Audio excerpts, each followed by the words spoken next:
बच्चों, online study channel में आप सभी का स्वागत है। हम क्लास 8 की एक सीरीज पढ़ा रहे हैं। ये बेसिक शिक्षा परिषद और एनसीईआरटी बेस्ड सिलेबस पर है। इसका जो पूरा सिलेबस है वो एनसीईआरटी बेस्ड भी है और बेसिक शिक्षा परिषद है उसके अकॉर्डिंग है। तो हम क्लास 8 की 2 एक्सरसाइज करा चुके हैं। आज हम 3rd एक्सरसाइज कराएंगे और उसके बारे में कुछ बेसिक समझाएंगे। चलिए स्टार्ट करते हैं आज की वीडियो। और सभी बच्चों से रिक्वेस्ट है कि ज़्यादा से ज़्यादा अपना वीडियो देखें और घर पर स्टडी करें। चलिए देखिए, आज का जो टॉपिक है वो 2 परमेय संख्याओं को सबसे पहले घटाने का है। परमेय संख्याओं को घटाना, परमेय संख्याओं को घटाना।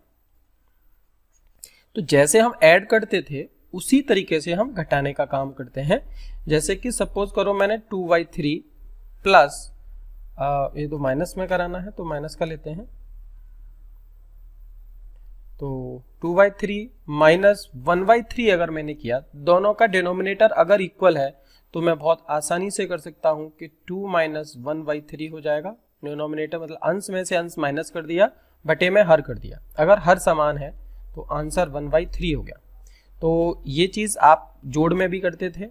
अगर हर समान नहीं है, सपोज करो यहाँ पे हम लेते हैं 2/6 माइनस 1/12। अब आपको इसको हल करना है। तो इसको हल करने के 2 तरीके थे आपके। एक तो ये था कि आप जो है हरों को बराबर कर लें। यहाँ पर 6 है, यहाँ पर 12 है। अगर इस 6 में 2 का गुणा ऊपर नीचे कर देंगे तो ये हर बराबर हो जाएंगे। और उसके बाद हम इसे 4/12 माइनस 1/12 लिख सकते हैं। अब हर बराबर हो गए तो 12 नीचे 4 माइनस 1 और आंसर हो जाएगा 3/12, जिसे हम 1/4 लिख सकते हैं। ये सब चीज़ें आप जानते हो। तीसरा एक और मेथड था एलसीएम वाला, लासा लेके हल करना। सपोज करो उसके लिए भी हम एक क्वेश्चन कोई और लेते हैं। जैसे हमने लिया 4/25 माइनस 2/15। अब इसको हल करना है आपको। तो इसके लिए क्या करेंगे, हम 25 और 15 का एलसीएम लेंगे। और एलसीएम लेने का जो तरीका है वो आप जानते हो, क्लास 8 का ये हमें पढ़ा रहे हैं। तो आप एलसीएम इसका ले सकते हो। ठीक है, तो इन दोनों का आप एलसीएम ले लीजिए और मैं यहाँ पे आपका डायरेक्ट लिख देता हूँ एलसीएम। तो यहाँ पे देखो 25 तो आएगा ही आएगा, इसमें 5 3 75 इसका एलसीएम हो जाएगा। और फिर हम इसको सॉल्व करेंगे तो 25 3 75 और 3 का 4 से मल्टीपल होगा 12। ऐसे 15 5 75 और 5 दूनी 10 और इसका आंसर हो जाएगा 2/75। तो घटाने की प्रक्रिया कोई अलग नहीं है। जैसे योग की प्रक्रिया थी वैसे ही घटाने की प्रक्रिया है परमेय संख्याओं की।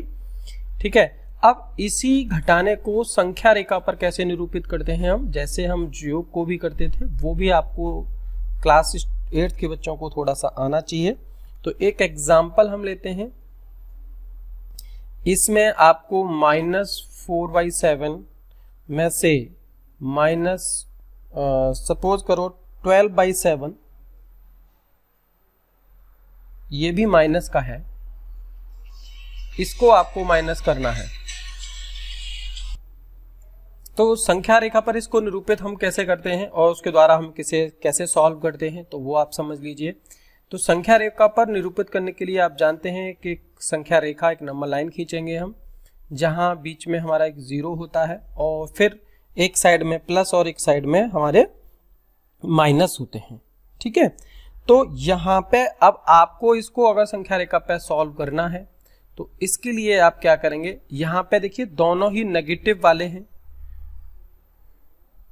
तो दोनों को ही नेगेटिव वाला एक ही साइड में करना पड़ेगा, तो प्लस में तो करने की जरूरत नहीं है। जैसे हमने यहाँ पे -1 लिखा, यहाँ -2 -3 -4 -5 -6 -7 -8 -9 -10 और -11 और -12। मैं थोड़ा छोटा छोटा ही लिख दिया है, समझ रहे हैं आपके। इसका कहने का मतलब कुछ नहीं है, नंबर लाइन पर बस नोट करना है। अगर यहाँ पे नंबर कोई पॉजिटिव होता तो हम पॉजिटिव साइड में भी लिख लेते। ठीक है। लेकिन यहाँ पे सारे दोनों ही नंबर नेगेटिव हैं तो नेगेटिव में हम लिख लेंगे, अगर पॉजिटिव होता तो पॉजिटिव में लिखते। फिर इसको 0 से हम शो करेंगे कि ये कहाँ पर है। अब देखिए दोनों पे सबसे पहला काम होता है दोनों के हर समान करना। यहाँ ऑलरेडी 7 7 है, अगर हर समान नहीं होंगे तो कर लेते। यहाँ पे सबके पास 7 7 है तो इनके नीचे हम 7 7 भी लिख देते हैं। ठीक है, ये सबके नीचे 7 7 आ जाएगा। अगर ये समान नहीं होता तो पहले हर समान जरूर कर लेते हैं हम। तो ये समझ रहे होंगे, मैंने थोड़ा छोटा छोटा लिखा है तो समझ लीजिए आप इस बात को। अब यहाँ पे इनको डोनेट करेंगे, जैसे -4/7 कहाँ आने वाला है, -4/7 कहाँ आएगा। तो उसके लिए देखिए यहाँ से ये है -4/7 तो यहाँ पे आ गई। इसी तरीके से -12/7 अगर हमें देखना है तो माइनस का 12/7 कहाँ आएगा, ये बिल्कुल लास्ट में आ गया, ये वाला आ गया -12/7। अब आपको इन दोनों का डिफरेंस निकालना है, समझ रहे हो, -4/7 और माइनस ही करना है 12/7, इन दोनों का आपको डिफरेंस करना है। तो इन दोनों का जो डिफरेंस है वो क्या है, वो यही तो है। देखो 12/7 माइनस का यहाँ पे है और 4/7 यहाँ पे, तो इन दोनों को आपको डिफरेंस करना है। तो यहां से आप काउंट कर सकते हैं कि -12 से देखिए यहाँ पे 1 2 3 4 5 6 7 8 पॉइंट है यहाँ पे। ठीक है, अब हमको ये देखना पड़ेगा कि यहाँ पे ये हमारे 8 पॉइंट हो गए, तो -4/7 माइनस 12/7 तो ये कितना हो जाएगा, 8/7 हो जाएगा। नीचे 7 तो सब में लिखा हुआ है। अब देखो एक और कंफ्यूजन होता है कि सपोज करो मैं इसी नंबर को ऐसे लिख देता, -12/7 -4/7 ऐसे कर देता। अब फिर आपसे पूछा जाता कि आप बताइए यहाँ पे, तो इसका भाई देखो फिगर तो यहाँ पे भी सेम ही बनता, लेकिन एक चीज का डिफरेंस हो जाता है यहाँ पे कि यहाँ पर -12/7 में से -4/7 को माइनस करना है। कहने का मतलब है उल्टे साइड में अगर हम इधर में आ रहे हैं तो ये माइनस हो जाता, तो यहाँ पे जो इसका आंसर होता वो -8/7 हो जाता। बस इतना सा अंतर है। यहाँ पर क्या था कि हमने 4/7 ये वाला जो नंबर है ये बड़ा है, समझ रहे हो ना आप, 4/7 जो है ये नंबर -4/7 बड़ा है और -12/7 है वो और छोटा है। तो यहाँ पर बड़े में से छोटा माइनस कर रहे थे तो पॉजिटिव आ रहा था, लेकिन यहाँ छोटे में से बड़ा माइनस कर रहे हैं। अब देखो कुछ बच्चों को ये भी कंफ्यूजन होगा, मैं यहाँ पे भी समझा देता हूँ, यही चीज समझ लीजिए, बहुत बेसिक सी चीजें हैं। जैसे मैंने 12/7 और मैंने 4/7 लिखा, तो दोनों का हर तो समान है, तो इनमें से बड़ा कौन है, तो बड़ा जिसका अंश बड़ा है वो बड़ा हो जाएगा। यहाँ 12/7 बड़ा है, लेकिन अगर इसी को मैं माइनस का 12/7 और माइनस का 4/7 कर दूं तो माइनस का मतलब हो गया उल्टा हो जाएगा, यहाँ अब ये छोटा हो जाएगा, -12/7 -4/7 बड़ा है। तो बस उसी चीज की वजह से इस तरीके से हम कैलकुलेशन कर सकते हैं। ठीक है, तो अगर इसको डायरेक्ट जोड़ते तो इसको तो हमारा हर समान था तो कैंसिल आउट डायरेक्ट हम कर सकते थे। ठीक है, तो माइनस प्लस जैसे हमने प्लस पढ़ा था वैसे ही हम माइनस हम कर सकते हैं।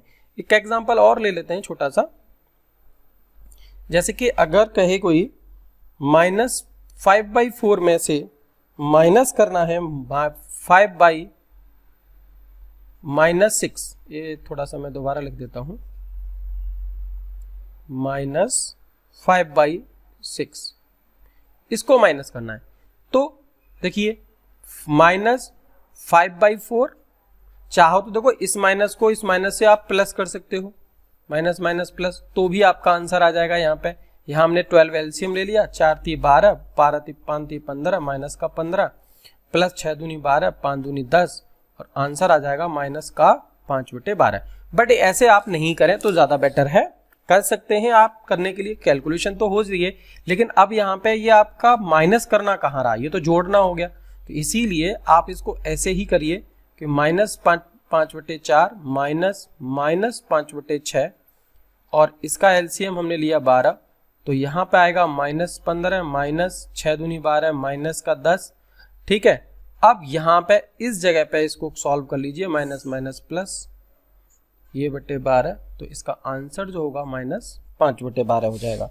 तो ये माइनस के क्वेश्चंस करना बहुत आसान है। ठीक है, इसके बाद इस चैप्टर में हम पढ़ने वाले हैं, जैसे कि हमने योग के कुछ संक्रियाएं पढ़ी थी, यहाँ पे घटाने की संक्रियाएं हैं, घटाने की संक्रिया। ठीक है, वहां योग की संक्रिया थी, यहां घटाने की संक्रिया है।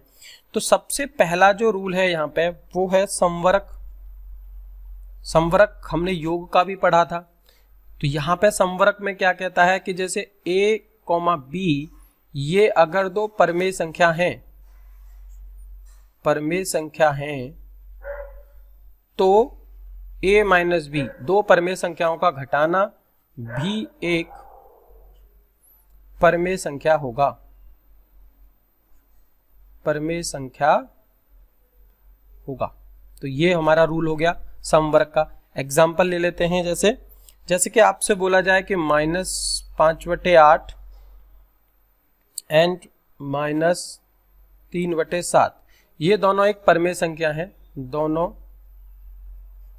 परमेय हैं, और आपसे पूछे कि क्या ये दोनों संख्याएं घटाने पर भी एक परमेय संख्या रहेंगी, मतलब समवर्ग नियम का पालन करेंगी घटाने पर, तो बिल्कुल हम इसको सॉल्व कर सकते हैं। -5/8 और इनमें से माइनस किया -3/7, इसको हमने एलसीएम लिया 8 7 56, 7 5 35। मैं थोड़ा डायरेक्ट कर रहा हूँ इसको, आपको ये सब आते होंगे कैलकुलेशन तो करना, घटाना तो आप 6 से ही पढ़ रहे हो।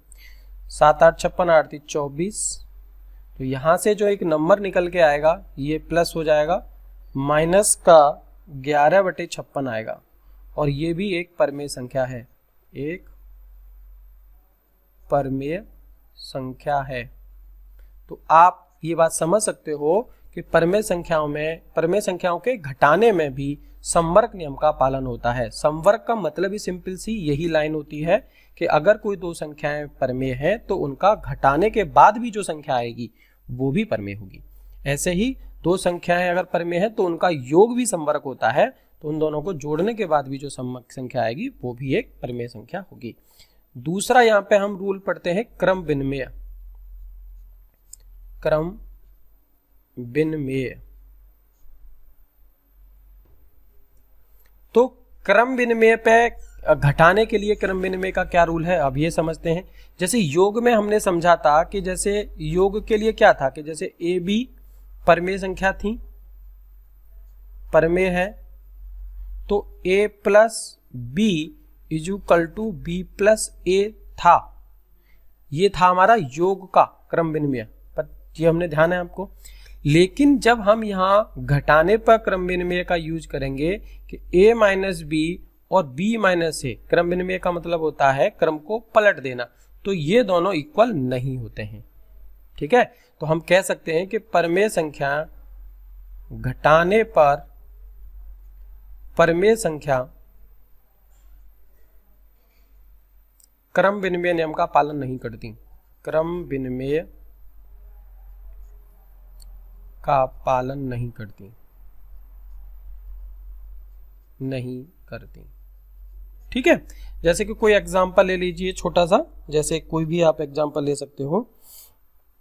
हम यहां पे लेंगे जैसे 11/24 और माइनस 8/9, इसमें से इसको माइनस किया और इधर हमने लिख लिया -8/9 में से माइनस किया 11/24। तो ये दोनों इक्वल नहीं आएंगे और आप ये प्रूफ भी कर सकते हो। ठीक है, मैं थोड़ा सा डायरेक्ट लिख देता हूं, आप इसको कर लीजिएगा। 72 इसका एलसीएम होगा और यहाँ 33 आएगा, और इधर ये पूरा 64, इसका भी एलसीएम 72 ही होगा, और ये माइनस का 64 माइनस का 33 आएगा, और इधर वाला जो लेफ्ट हैंड साइड है ये 97/72 होगा, और जबकि ये माइनस का 97/72 होगा। तो दोनों इक्वल नहीं आएंगे। तो यहाँ पे हम कह सकते हैं घटाने पर परमेय संख्या क्रम विनिमेय नियम का पालन नहीं करती, जबकि जोड़ने पर करती थी। इसी तरह से एक तीसरा रूल और है साहचर्य नियम। साहचर्य नियम ये क्या कहता है? तो साहचर्य नियम क्या कहता है? साहचर्य नियम में ये है कि यदि ए बी सी परमेय संख्या है, तो योग के लिए हमने क्या पढ़ा था? योग के लिए हमने पढ़ा था A B plus C is equal to होता है A plus B plus C, मतलब उनको आगे पीछे जोड़ दें तो भी कोई फर्क नहीं पड़ता। ये हमने योग के लिए पढ़ा था। तो योग में साहचर्य नियम का पालन होता है। यदि पहले दो संख्याओं को किसी को जोड़ा जाए, फिर पहली को जोड़ दें, या पहली दूसरी को जोड़ दें, फिर तीसरी को जोड़ दें, तो कोई फर्क नहीं पड़ता।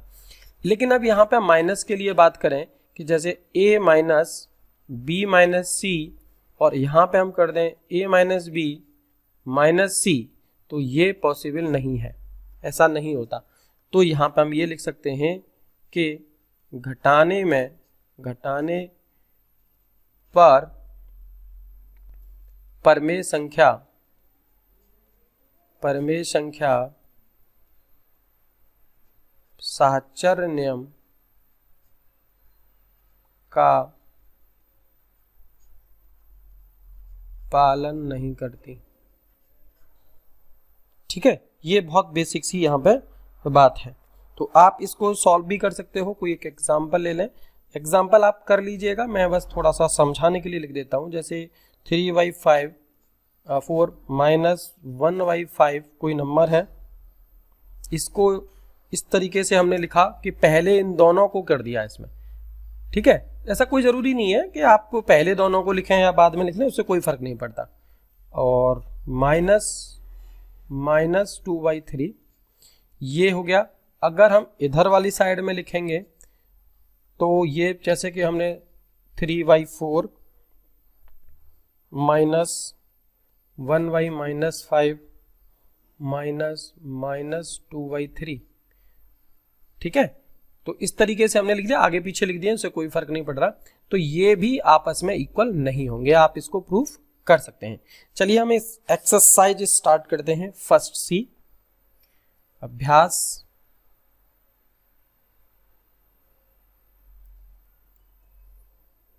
अभ्यास हमारा फर्स्ट सी।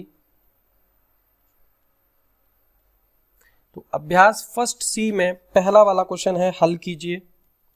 तो हल करवाने का मतलब तो सिंपल सी बात है, 2/3 माइनस 5/3 को हल करवा रहा है, हर समान है तो 3 लिखेंगे, 2 माइनस 5, तो ऊपर माइनस 3/3 और आंसर -1 हो जाएगा।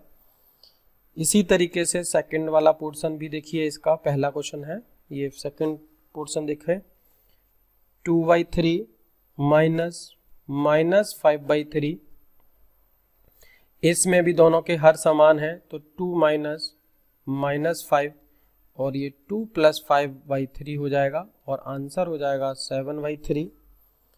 इसी तरीके से देखो, इसका थर्ड वाला पॉइंट अगर हम देखते हैं तो -2/3 माइनस -5/3, अगर इसको हम सॉल्व करते हैं तो यहाँ पे भी देखिए -3 हर समान है, तो यहाँ पे -2 minus -5 is equal to 3, -2 plus 5 हो जाएगा और आंसर 3/3 इज इक्वल टू 1 हो जाएगा। और फोर्थ पार्ट है इसका, -2/3 माइनस 5/3, तो इसको अगर हम करें, 3 LCM दोनों का सेम ही है, तो -2 -5 और ये हो जाएगा -7/3। देखिए सारे बच्चों से प्लीज़ मैं रिक्वेस्ट कर रहा हूँ कि अपना नोट्स ज़रूर बनाते रहें, क्योंकि अब आगे ये सब आप नहीं सोच पाओगे कि जुलाई में जाके शायद स्कूल खुलें तो ये सारी चीज़ें फिर दोबारा करानी पड़े, ये सबसे डबल मेहनत हो जाएगी। तो आप नोट्स बनाते रहें और सब बच्चे अपना करते रहें। जो स्कूल में बच्चे हैं, तो जो भी बच्चे हैं जुलाई में, तो आगे का जो जुलाई तक का सिलेबस है वो तो हम पूरा कराएंगे यहाँ पे।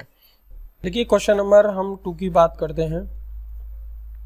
ये क्या कह रहा है इसमें, 3/7 माइनस 8/7, तो ये एक संख्या रेखा के द्वारा सरल करवा रहा है, संख्या रेखा द्वारा। ठीक है, तो संख्या रेखा का मतलब है एक लाइन हम खींचेंगे यहाँ पे, ये जैसे हमने 0 लिया। अब दोनों के हर समान है तो ये एक साथ हम लिख लेते हैं, दोनों पॉजिटिव नंबर दिख रहे हैं हमें। तो देखो ये तो हो गया 1/7, ये 2/7, ये 3/7 और ये 4/7, ये 5/7 और ये 6/7, फिर एक 7/7 और आगे एक नंबर लिख लिया हमने 8/7। ठीक है, तो एक तो 0 से 3/7 ये नंबर है और एक 0 से 8/7 ये नंबर है। अब हमको जो डिफरेंस निकालना है वो इन दोनों के बीच का निकालना है, ये वाला डिफरेंस हमें चाहिए। तो हम यहाँ पे देख पाएंगे, यहाँ से 1 2 3 4 5 का डिफरेंस है, तो जो हमारा आंसर होगा वो 5/7 की फॉर्मेट में होगा। बट हमें देखना पड़ेगा कि अब यहाँ से हमें माइनस करना है 3/7 से आगे की तरफ, मतलब ये बड़ा है छोटा है, छोटे में से बड़ा माइनस कर रहे हैं तो ये नेगेटिव होगा, तो आंसर हो जाएगा इसका -5/7। ठीक है, 3/7 जो है हमारा छोटा नंबर है और 8/7 बड़ा नंबर है, तो ये इजी है। और इसका सेकंड पार्ट है वो आप करके देख लीजिएगा, एक जैसे ही क्वेश्चन है। क्वेश्चन नंबर 3 की हम बात करते हैं। यहाँ पे इसमें रिक्त स्थान की पूर्ति करवा रहा है, मैं आपको कर देता हूं यहाँ पे -15/13 -4/26, ये इक्वल टू आपसे पूछ रहा है, तो कोई प्रॉब्लम नहीं है, दोनों का एलसीएम 26 हो गया, 13 दूनी 26, 2 हो गया तो माइनस का 30 और ये माइनस का 4 हो जाएगा, और इसको -30 + 4/26 हम लिखने वाले हैं, तो माइनस का 26/26 इक्वल टू -1, तो जो इसका आंसर होगा वो हमारा -1 हो जाएगा। ठीक है, तो इस तरीके से हम इस क्वेश्चन को बहुत आसानी से कर सकते थे। अगला वाला हम क्वेश्चन देखते हैं। इसमें हमारे 4 पोर्शन है, तो ये सब में आपको माइनस प्लस ही करना है, तो मैं 1-2 क्वेश्चन और करा देता हूँ, बाकी आप 1-2 अपने आप कर लीजिएगा, वो एज अ होमवर्क है आपके। जैसे कि इसमें कह रहा है -7/9, फिर इसमें से माइनस क्या आएगा, मान लीजिए यहाँ पे x आएगा कोई नंबर और इक्वल टू 3। अब ये खाली जगह जो है x वाली, इसकी जगह पे पूछ रहा है x की जगह पे क्या आने वाला है। तो आप देखिए यहाँ पे पक्षांतर कर लीजिए, हमें x की वैल्यू निकालनी है, तो x को एक साइड ले जाते हैं हम, -7/9 -3 इक्वल टू हो जाएगा x। अब इसको आपको हल कर लेना है, 9 एलसीएम हो गया, -7 और 9 हो जाएगा 27 इक्वल टू x, और ये हो जाएगा 27 और 7 माइनस का 34/9। तो इजी सा क्वेश्चन था, ये भी सिर्फ घटाना ही तो था इसमें, और क्या करना है। तो 2 क्वेश्चन और हैं इसके, छोटे छोटे से ही हैं वो भी, तो वो आप करके देख लीजिएगा, कर सकते हैं आप आराम से। ठीक है, तो क्वेश्चन नंबर 4 की हम बात करते हैं, नहीं हो तो आप फिर पूछ लीजिएगा, मैं बता दूंगा। क्वेश्चन नंबर 4 फर्स्ट पार्ट है, 6/7 में कौन सी संख्या जोड़ें कि योगफल -2/9 हो जाए। ठीक है, ये वाली बात कह रहा है कि चलो मैं लिख दूं क्वेश्चन, 6/7 में कौन सी संख्या जोड़ें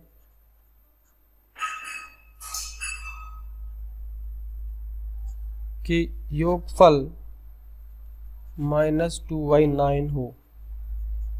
तो देखो बहुत सिंपल सा क्वेश्चन है, -6/7 में कौन सी संख्या जोड़ें। मान लिया कि हमने x जोड़ दी और योगफल कितना हो गया -2/9। अब आपको x की वैल्यू निकालनी है, तो x इक्वल टू क्या हो जाएगा, -2/9 -6/7, एलसीएम ले लिया, 9 7 63 और 9 7 दूनी 14 और 7 नाम 63, तो 9 6 54।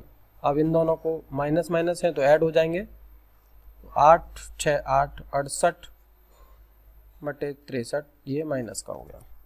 तो ये भी कोई टफ क्वेश्चन नहीं था, ये आप समझ लिया आपने। ठीक है, सिमिलरली एक और क्वेश्चन है इसमें, वो इसका सेकंड पार्ट है, वो आप कर सकते हैं इसी तरीके से, कैलकुलेशन ही तो करनी है बस।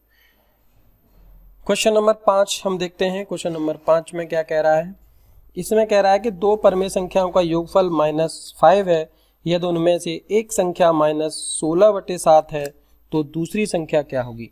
भाई देखिए 2 संख्या है, मान लीजिए एक x है और एक y है, इन दोनों का योगफल जो है हमारा -5 है। अगर इसमें से एक संख्या, मान लीजिए कि x दे रखी है, ये एक संख्या 16/7 और दूसरी संख्या आपको पूछ रहा है y, जबकि आपको योगफल -5 दे रखा है, तो यहाँ से आप y की वैल्यू निकाल सकते हैं -5, और इधर वाली जो नंबर है ये माइनस हो जाएगी, लेकिन ये ऑलरेडी एक माइनस का ही नंबर है, तो वहाँ से एलसीएम 7 हो गया, 7 पंजे 35 माइनस 16, तो ये हो जाएगा। आप इसको माइनस माइनस प्लस करके भी सॉल्व कर सकते हैं, उससे कोई फर्क नहीं पड़ता। प्लस 16/7, तो यहाँ से ये कैलकुलेशन हम कर पाएंगे, तो ये हो जाएगी माइनस का 19/7। ठीक है, तो इजी सा क्वेश्चन था। या आप सिंपल सी बात ये भी समझ सकते थे कि ये क्वेश्चन ना लिखो तो कोई ज़रूरत नहीं है, तो समझाने के लिए मैं बता रहा हूँ कि जैसे कि दो नंबर है हमारे, उन दोनों का योगफल अगर दे रखा है तो एक नंबर दूसरे के योगफल में से घटाने के बाद ही आएगा। जैसे मैंने बोला कि दो संख्याएं 2 और 5 और उनका योगफल 7 है। अगर मैं आपसे बोलूं कि एक संख्या 2 है और योगफल 7 है तो दूसरी संख्या क्या होगी, तो योगफल में से पहली संख्या हम हटा देंगे, समझ रहे हो। या फिर हमसे बोला जाए कि दूसरी संख्या क्या होगी, तो योगफल में से पहली संख्या घटा देंगे और दूसरी पहली पूछेगा तो योगफल में से दूसरी संख्या घटा देंगे। तो वो दोनों तरीके से निकाल सकते हैं, ऐसा कुछ नहीं है, लिखने के एक तरीका था बस। क्वेश्चन नंबर 6 की हम बात करते हैं। क्वेश्चन नंबर 6 में भी कोई प्रॉब्लम नहीं है, देखिए बहुत सिंपल सा क्वेश्चन है, इजी है बच्चों, सब देखो। 1/6 प्लस -2/5 माइनस 2/15, इसको सरल करवा रहा है, तो कोई दिक्कत नहीं है। 3 नंबर है तो तीनों का एलसीएम ले लीजिए। 6, 5, 15, 6, 5, 15, इन तीनों का एलसीएम आप ले लीजिए। एलसीएम आप लिख के यहाँ पे आराम से कर सकते हैं। और तीनों का जो एलसीएम क्या होगा, तो तीनों का एलसीएम हो जाएगा 6 पंजे 30, यहाँ पे हम ले सकते हैं एलसीएम, और 6 से क्या 5 प्लस 5 से 6 और अंदर है -2 तो माइनस का 12, ये माइनस 15 दूनी 30 और ये माइनस का 4, कैलकुलेशन करनी है बस। 5 प्लस माइनस, तो ये माइनस का ही 12 हो जाएगा, माइनस माइनस ये +4 हो जाएगा बटे 30, और 5 और 4 9, और माइनस का 3/30, और आंसर हो जाएगा माइनस का 1/10। ठीक है, माइनस का 1/10 इस सवाल का आंसर हो जाएगा। तो इजी था क्वेश्चन ये भी। इसी तरीके से क्वेश्चन नंबर देखिए सेकंड दे रखा है इसका, वो आप करके देख लीजिएगा एक बार। क्वेश्चन नंबर 7 पे आ जाते हैं। कौन सा सत्य है कौन सा असत्य है ये पूछ रहा है। पहला वाला क्वेश्चन में क्या कह रहा है कि 2/5 में से -2/5 घटाने पर 0 होता है। तो ये बात सही है या गलत है? देखिए, अगर किसी सेम नंबर में से सेम नंबर घटाएंगे तो 0 हो जाएगा, लेकिन यहाँ पर 2/5 में से -2/5 है, वो सेम नंबर नहीं है, तो दोनों को घटाएंगे तो ऐड हो जाएगा। इसीलिए ये कैसी चीज हो गई, असत्य है, ये सत्य नहीं है। आगे कह रहा है क्वेश्चन नंबर इसका, ये फर्स्ट था, सेकंड वाला पोर्शन अगर हम देखें, -2/7 -3/7 और इज इक्वल टू दे रखा है -3/7 फिर -2/7। तो ये देखिए क्रम विनिमय ने यहाँ लगा रखा है a - b is equal to, अच्छा नंबर अलग अलग हैं तो क्रम विनिमय नहीं है, अलग अलग नंबर दे रखा है, ये b नहीं है, ये अलग नंबर है। तो अब आप यहाँ पे ये देख सकते हैं कि ये दोनों इक्वल है या नहीं है। तो देखो यहाँ पे ये 7 हो गया और ये -2 -3 हो गया, और इधर का अगर हम देखने की कोशिश करें तो ये 7 -3 +4 हो जाएगा, -2 ये +4। तो ये वाला जो लेफ्ट हैंड साइड आएगी ये -5/7 आएगी, और इधर वाली जो साइड आएगी ये 1/7 आएगी। तो ये दोनों भी नॉट इक्वल आ गए, तो ये भी हमारा क्या हो जाएगा, असत्य हो जाएगा। ठीक है, तो इसी तरीके से हम आगे और 2 क्वेश्चन और हैं इसके, वो और हल कर लेते हैं। इसमें कह रहा है -3/4 माइनस, ये ब्रैकेट लगा लीजिए, -7/4 इज ग्रेटर देन 1/4। ये चीज हमें प्रूव करनी है, ये सत्य है या असत्य है। तो देखिए लेफ्ट हैंड साइड का एलसीएम लिया हमने, ये -3 ये -7, इसको अगर हमने हल किया तो ये हो गया -3 + 7/4 और ये आ गया यहाँ से 4/4 और 4/4 की वैल्यू 1 होती है और ये जो 1 है इज ग्रेटर देन 1/4 होता है। बिल्कुल सही है, तो ये हो गया सत्य। ठीक, अगला वाला और इसका शायद ये लास्ट ही क्वेश्चन है। -5 इज लेस देन, छोटा है -5 -12/7 -8/7 इससे छोटा है। तो इसमें देखिए इसको हल करते हैं, 7 LCM है दोनों का, -12 और ये हो गया -8, तो ये हो जाएगा -20/7 और ये -20 जो है बड़ा है -5 से, ये वाली बात हमको देखनी है। तो ये एक बात देखिए कि ये जो -20/7 है ये वैल्यू है, ये 3 से भी छोटी है, ये -7 दूनी 14, 2 सही 6/7 है। तो ये वैल्यू जो है 2 सही 6/7 है लेकिन नेगेटिव की है, तो वैल्यू ये बड़ी होगी -5 से। कहने का मतलब है किसी एक व्यक्ति के नेगेटिव नंबर उल्टे चलते हैं। अगर आपसे हम बोलें कि 2 सही 6/7 तो ये तो ग्रेटर हो जाएगा 5 से, सॉरी छोटा हो जाएगा, लेस देन हो जाएगा 5 से। बट यहाँ पे अगर नेगेटिव लग जाता है तो नेगेटिव लगने की वजह से ये चिन्ह जो है उल्टा हो जाएगा, माइनस ये संख्या बड़ी हो जाएगी। कि आप इसको ऐसे भी समझ सकते हैं कि एक व्यक्ति पर 5 रुपये कर्ज है और एक पे 2 रुपये समथिंग कर्ज है, तो कौन आदमी धनी है इसमें? तो जिस पे कम कर्ज है वो पैसे वाला हो गया, तो इसका मतलब है ये संख्या बड़ी है। तो ये बात भी इसमें क्या हो गई, सत्य हो गई। यही हमसे पूछ रहा था। ठीक है, तो चलिए आज के पार्ट में बस इतना ही। और कोई अगर सजेशन है तो प्लीज़ आप ज़रूर कमेंट करिए, और कोई प्रॉब्लम है तो आप व्हाट्सएप नंबर पर मैसेज भी कर सकते हैं। Okay, thanks.